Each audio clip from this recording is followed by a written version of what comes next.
திருச்சி பகுதி மக்கள் உங்கள் அனைவருக்கும் என்னுடைய வணக்கம். எல்லாரும் எப்படி இருக்கிறீங்க? காலையில் எல்லாரும் சாப்பிட்டீங்களா? ரொம்ப நேரமா வெயிட் பண்றீங்க போல. கேஸ்லாம் புக் பண்ணீங்கன்னா புக் ஆகுதா? இந்த கேஸ் பிரச்சனையினால எவ்வளவு பிரச்சனைகள், எவ்வளவு டீ கடைகள் மூடிட்டாங்க, எவ்வளவு ஹோட்டல்ஸ் மூடிட்டாங்க, இதனால எவ்வளவு கஷ்டங்கள், எவ்வளவு நஷ்டங்கள்.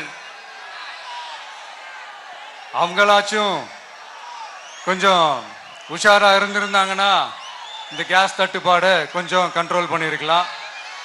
இவங்களாச்சும் கொஞ்சம் முன்னெச்சரிக்கையா இருந்திருந்தா அட்லீஸ்ட் நம்ம ஊர்லயாச்சும் இந்த கேஸ் தட்டுப்பாடை கொஞ்சம் கண்ட்ரோல் பண்ணியிருக்கலாம். இவங்க ரெண்டு பேரும் தான் இதுக்கு காரணம். ஆனா நம்ம ஸ்டாலின் சாரை கேட்டீங்கன்னா நமக்கு அதுக்கும் சம்பந்தமே இல்லையே அப்படின்பாரு. ஆனா அவரு வீட்டுல ஏதாவது ஒரு ரைடுனா, அவரு வீட்டுல ஏதாவது ஒரு பிரச்சனைனா டெல்லிக்கு பறந்து போயிட்டு வருவாரு.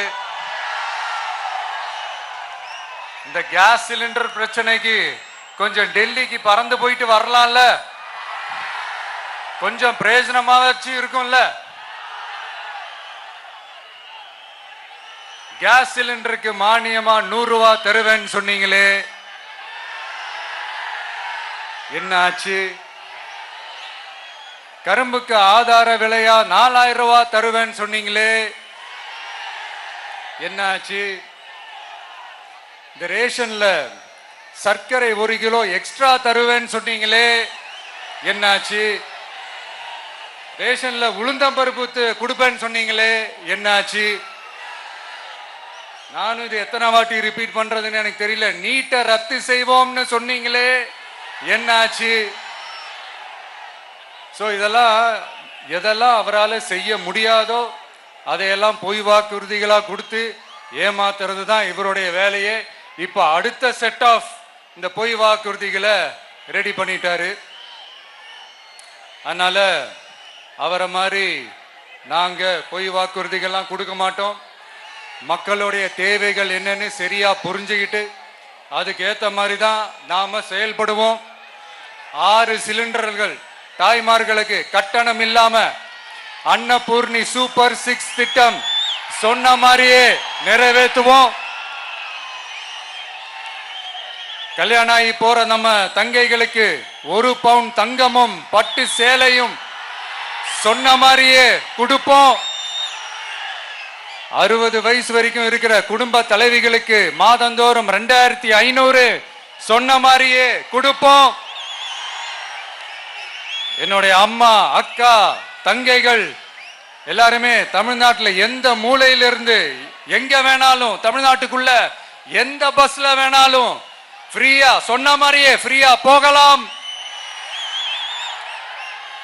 கல்வி, ரேஷன், மருத்துவம், குடிநீர், சாலை வசதி, பஸ் போக்குவரத்து, இந்த மாதிரி அடிப்படை விஷயங்கள்ல தான் எங்களுடைய முதல் கவனம் இருக்கும். நான் ஏற்கனவே சொன்னது மாதிரி நிறைய கவர்மெண்ட் ஸ்கூல்ல இந்த டாய்லெட் வசதிகள்லாம் சரியா இல்லை, அதை சரிப்படுத்தணும்னு சொன்னோம். உடனே இதெல்லாம் ஒரு பெரிய விஷயமா அப்படின்ட்டு சில அறிவாளிங்க கேட்டாங்க. அந்த அடிப்படை வசதிகள் இல்லாததுனால தான் ஒரு 12th ஸ்டாண்டர்ட் படிக்கிற பொண்ணு ஒரு அவசரத்துக்கு ஒரு காட்டு பக்கம் ஒதுங்கினாங்க. என்னாச்சு? இந்த உலகத்தை விட்டே போயிட்டாங்க. அதுக்கு என்ன காரணம்? இந்த மாதிரி அடிப்படை வசதிகள் இல்லாததான் காரணம். அதனால என்னுடைய தாய்மார்களே, உங்களுக்கு பாதுகாப்பு இல்லாத இந்த அடிப்படை வசதிகள் கூட செஞ்சு கொடுக்காத இந்த தீய சக்தி திமுக அரசை என்ன பண்ணலாம்? தூக்கி வீசி அறிவோமா? எதுக்கு இப்ப அங்க இங்க சுத்திக்கிட்டு நம்ம ஊருக்கே வருவோம், நம்ம திருச்சிக்கே வருவோம். இங்க ஒரு மந்திரி இருக்கிறாரு, நகராட்சி துறையில வேலை வாங்கி தரதா சொல்லி கோடிக்கணக்கான பணத்தை லஞ்சமா வாங்கிக்கிட்டு தகுதியானவங்களுக்கு எல்லாம் வேலை வாய்ப்பு கிடைக்காத அளவுக்கு பண்ணிருக்கிறாரு. இதெல்லாம் எவ்வளவு பெரிய ஒரு ஏமாத்து வேலை. அதனால நம்ம தம்பி தங்கைகளே, உங்களுக்கு இந்த வேலை வாய்ப்பை பறிச்ச இந்த ஸ்டாலின் சார் சர்க்காரை என்ன பண்ணலாம்? தூக்கி வீசி எறிவோமா? உங்களுக்கு இந்த பாதுகாப்பு இல்லாத, சட்டம் ஒழுங்கு சரியில்லாத இந்த தீய சக்தி திமுக அரசை என்ன பண்ணலாம்? தூக்கி வீசி எறிவோமா?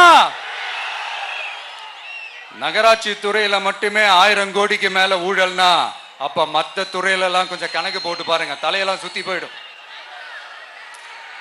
நான் கொஞ்ச நாளைக்கு முன்னாடி சொல்லியிருந்தேன், இந்த ஸ்டாலின் சார் டாக்ஸ் அப்படின்ட்டு, இந்த ஜிஎஸ்டி மாதிரி எஸ்எஸ்டி, அதை பத்தி அவங்க வாயை திறக்கலைங்க. என்னமோ அவங்களே ஒத்துக்கிட்ட மாதிரி இருக்குது.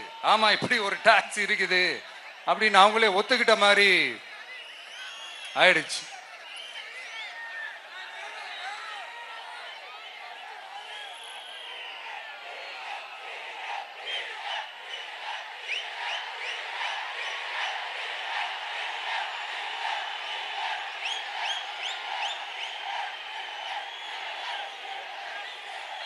இந்த கல்லூரி பேராசிரியர்கள், கல்லூரி உதவி பேராசிரியர்களுக்கு அந்த போஸ்டிங்க்கு 2000 பேருக்கு மேல அந்த வேலை கொடுப்போம்னு சொன்னாங்க. கடைசியில் எத்தனை பேருக்கு கொடுத்தாங்க தெரியுமா?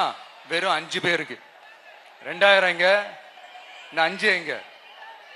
அதனால இதெல்லாம் வெறும் அறிவிப்புகள் மட்டும்தான்.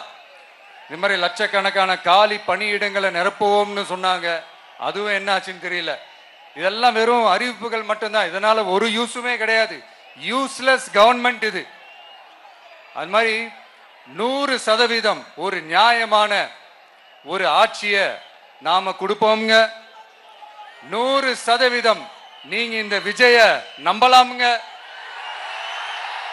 நீங்க நம்புறீங்கன்னு எனக்கு தெரியும்.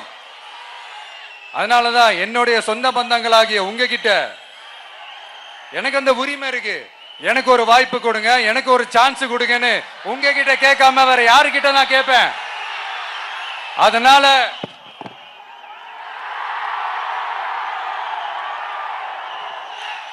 எனக்கு ஒரே ஒரு வாய்ப்பு கொடுங்க.